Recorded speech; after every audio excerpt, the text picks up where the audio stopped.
बातमी आहे अंगारकी चतुर्थीची। अंगारकीनिमित्त सिद्धिविनायकाच्या दर्शनाला जाणाऱ्या भाविकांकरता मंदिर समितीकडून खास एसी बस सेवा देण्यात आली आहे। मध्यरात्री 1:30 वाजल्यापासून दादरच्या कबूतरखाना ते रवींद्र नाट्य मंदिर या ठिकाणपर्यंत ही बस सेवा सुरू ठेवण्यात आली आहे। अंगारकीनिमित्त लाखो भाविक सिद्धिविनायकाच्या दर्शनाला येत असतात, त्यासाठी मध्यरात्री 1:30 वाजल्यापासून मंदिर दर्शनासाठी खुलं करण्यात आले।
आणि या सगळ्याबद्दल अधिक माहिती देण्यासाठी आपला प्रतिनिधी अक्षय भाटकर आता आपल्या सोबत आहे। अक्षय, गणेश भक्तांचा उत्साह कसा बघायला मिळतो आणि मुख्य म्हणजे पावसाची काय स्थिती आहे आणि त्यामुळे भक्तांच्या गर्दीवर काही परिणाम होताना दिसतोय का?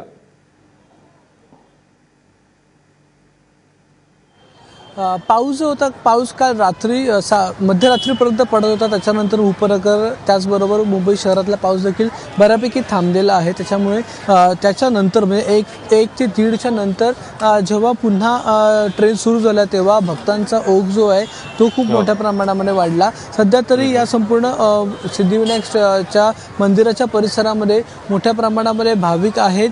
काल रात्रीपासून म्हणजे काल रात्री 9 ते 10 वाजल्यापासून अनेक भाविक जे आहेत ते लाईनमध्ये होते, त्यांनी लाईन लावल्या होत्या मुखदर्शनासाठी आणि ते लाईन मधले भाविक आता कुठे ना कुठे बाहेर पडतात मंदिराच्या। आपण माझ्या मागे बघू शकतो मंदिराचा हा संपूर्ण परिसर, या संपूर्ण परिसर जो आहे मंदिराचा तो त्याला वेगवेगळ्या प्रकारची सजावट करण्यात आलेली आहे आणि संपूर्ण हा जो एंट्रन्स आहे त्या एंट्रन्सवर फुलांच्या माळा लावलेल्या आहेत। आतमध्ये देखील म्हणजे मंदिराच्या आतमध्ये जो परिसर आहे त्याच्यामध्ये देखील विविध प्रकारची फुलांची सजावट आहे। त्याचबरोबर गाभारा तर अतिशय नटलेला आहे वेगवेगळ्या फुलांनी आणि चाफ्याच्या सुगंधाने देखील नटला। त्या ठिकाणी खूप मोठ्या प्रमाणात चाफ्याची फुलं लावलेली आहेत। असा एकूणच परिसर या ठिकाणी मंदिराचा आहे।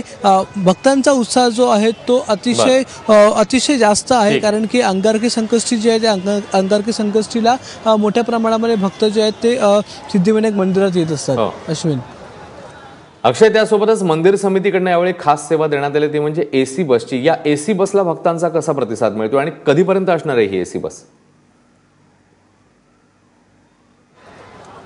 एसी बस जी आहे ती काल रात्री 12 वाजल्यापासून तिची सर्व्हिस सुरू झाली आणि काल रात्री 12 वाजल्यापासून सगळ्या एसी बस ज्या आहेत त्या तुडुंब भरल्या होत्या, कारण की अनेक नागरिक होते त्यांना ही पहिल्यांदा अशी सुविधा मिळाली होती। त्याच्यामुळे त्या सगळे भाविक जे आहेत ते सगळे भाविक या एसी बसचा उपयोग करत होते। त्याचबरोबर फक्त दादरकडून येण्यासाठीच नाही तर या मंदिरातून पुन्हा दादर स्टेशनला जाण्यासाठी देखील ही एसी बस उपलब्ध असल्यामुळे त्या देखील सेवेचा वापर जो आहे तो मोठ्या प्रमाणात केला जातोय। आज दिवसभर ही सेवा जी आहे ती सुरू राहणार आहे, त्यामुळे आज दिवसभर ज्या भाविकांना दादर स्टेशनला जायचं आहे किंवा जे खूप लांबहून चालत आलेले आहेत त्यांना पुन्हा घरी जायचं, त्यांना या एसी बसचा खूप फायदा होतोय आणि आता ही दिवसभर या एसी बसचा फायदा होणार आहे। अश्विन, अक्षय, या ठिकाणचं वातावरण तुझ्याकडनं जाणून घेतच राहू। तुर्तास धन्यवाद या माहितीबद्दल।